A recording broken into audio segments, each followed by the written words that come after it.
Le docteur Serge Rafal est avec nous comme tous les matins sur Radio J pour sa chronique C'est bon pour la santé. Bonjour Serge. Bonjour Ilana. Et toujours un plaisir de se retrouver le matin. Alors ce matin, Serge, on va parler de ces nombreux patients qui prennent des compléments alimentaires pour aller bien, mieux ou parfois prévenir tout simplement des maladies graves, cardiovasculaires et des cancers responsables de 2/3 des décès.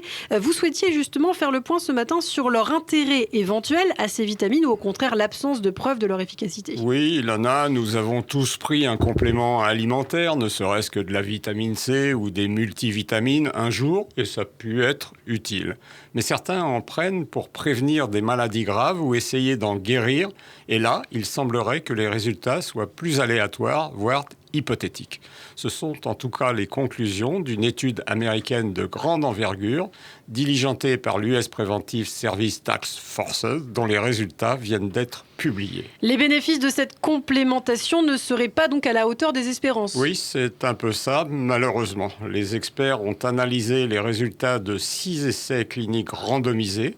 Les études qui ont servi à la méta-analyse ne sont pas exemptes de critiques, trop brèves ou pas suffisamment spécifiques, mais fournissent néanmoins des indications.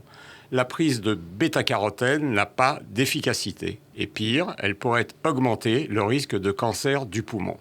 La vitamine A est en outre hépatotoxique et tératogène à forte dose.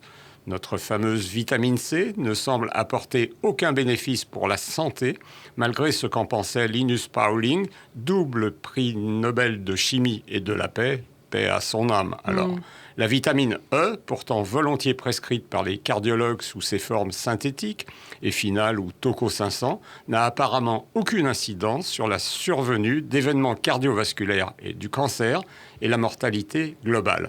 La vitamine D, pas davantage. Et l'association de différentes vitamines n'entraîne, elle non plus, aucun bénéfice.